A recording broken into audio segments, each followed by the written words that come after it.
بسم اللہ الرحمن الرحیم۔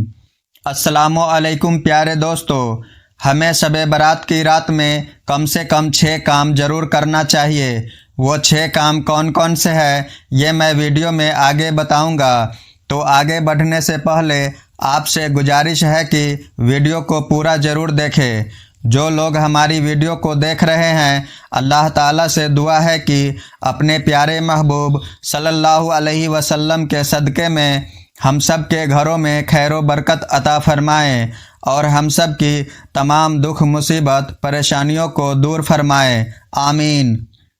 دوستو، آپ سب بھی کامنٹ میں آمین ضرور لکھیں، کیا پتہ کس کے زبان سے نکلی آمین قبول ہو جائے، اور ویڈیو کو لائک بھی کر دے۔ تو آئیے شروع کرتے ہیں آج کی ویڈیو۔ اللہ تعالیٰ نے انسان کے لیے جو نعمتیں پیدا کی ہے ان میں سے ایک نعمت رات ہے، اور یہ وہ وقت ہے جس میں ساری دنیا دن بھر کی تھکان کے بعد اپنے دل دماغ اور جسم کو نیند کے ذریعے سکون دے رہی ہوتی ہے اور اگلے دن کے لیے پھر سے چارج اور ریفریش ہو رہی ہوتی ہے۔ لیکن ان راتوں میں کچھ راتیں ایسی بھی ہیں جن کی اہمیت اور فضیلت دوسری راتوں کے مقابلے بہت زیادہ ہے، اور ان راتوں میں شب برات اور لیلۃ القدر بھی ہے۔ ان راتوں میں عبادت کرنے والا اللہ کا قرب حاصل کرتا ہے اور اپنے اعمال نامے میں نیکیاں جمع کرواتا ہے اور جنت کا طلبگار ہوتا ہے۔ تو ایسی برکت والی رات میں جب ہم نیکی کرتے ہیں تو ثواب کئی گنا ملتا ہے، اور اگر گناہ کرتے ہیں تو اس کی نحوست بھی کئی گنا بڑھ جاتی ہے۔ اس لیے آج ہم شب برات کے بارے میں کچھ باتیں بیان کریں گے، جس سے آپ کو پتہ چلے گا کہ اس رات میں ہمیں کیا کرنا چاہیے اور کیا نہیں کرنا چاہیے۔ شب قدر اور شب برات میں فرق۔ شب برات گناہوں سے بری ہونے کی رات ہے۔ اس رات میں عبادت کرنے والے کے گناہ معاف کر دیے جاتے ہیں اور بندہ گناہوں سے بری ہو جاتا ہے۔ شب قدر یہ رات عام طور سے رمضان میں ہوتی ہے۔ اس رات میں عبادت کرنے والے کی قدر اللہ کے یہاں بہت زیادہ ہے، اور بندے کا اللہ کے یہاں پروموشن ہو جاتا ہے اور وہ اللہ کے اور زیادہ قریب ہو جاتا ہے۔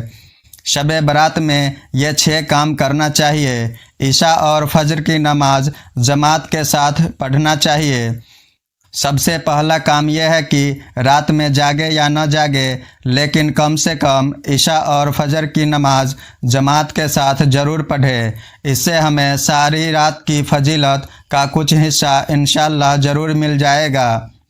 لیکن اگر رات بھر جاگے اور خوب نفل نمازیں پڑھی، لیکن جب فرض ادا کرنے کا وقت آیا تو سو گئے، تو یہ بہت ہی محرومی کی بات ہے۔ دوسرا کام یہ کرے گناہوں سے بچنا۔ ایک بات ہمیشہ یاد رکھنی چاہیے کہ بھلے عبادت اور نیکیاں کم کرے لیکن گناہ نہ کرے۔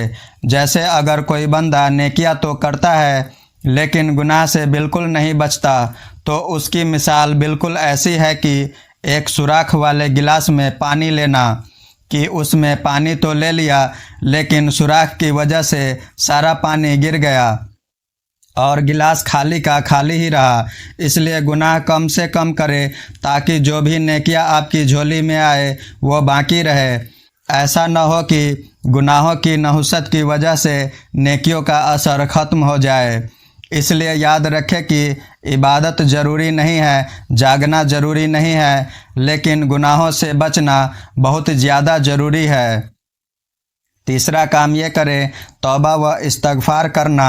اس رات میں اپنے تمام گناہوں کی معافی مانگے اور رو رو کر اللہ سے توبہ کرے۔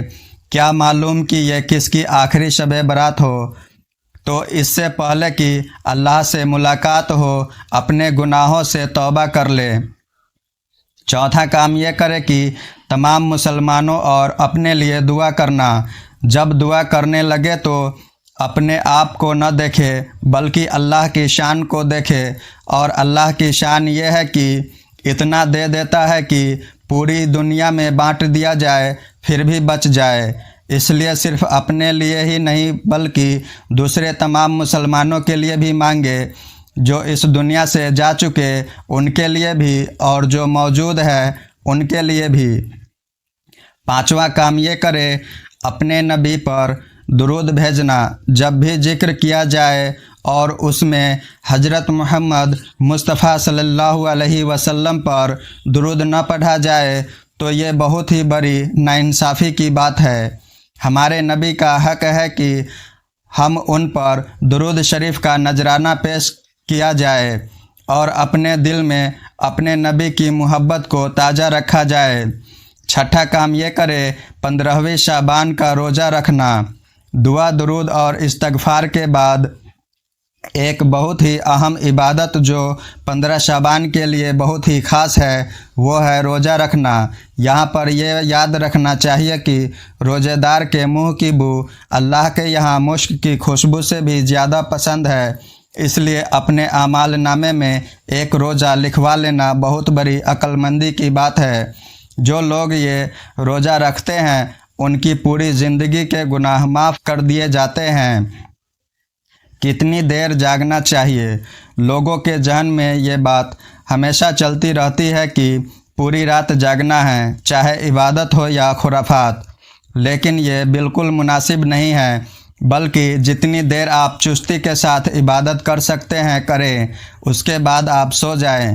فجر کے وقت اٹھ کر تہجد پڑھ لے تو انشاءاللہ پوری رات عبادت میں لکھی جائے گی، لیکن اگر آپ پوری رات جاگتے رہیں اور عبادت تو کم ہوئی لیکن چائے ناشتے اور دنیاوی باتیں زیادہ ہوئی تو یاد رکھیے مسجد اللہ کا گھر ہے اور اس کے اندر انتہائی ادب اور احترام کے ساتھ رہنا ضروری ہے۔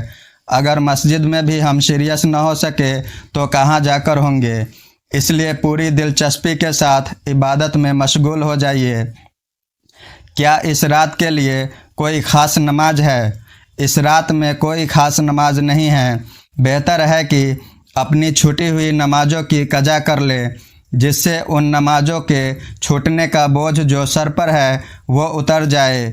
لیکن اگر نفل نماز پڑھنا چاہتے ہیں تو صلاۃ و تسبیح نماز پڑھ لے اور اس کے علاوہ 2 رکعت کر کے جتنے بھی نفل پڑھنا چاہے پڑھ سکتے ہیں۔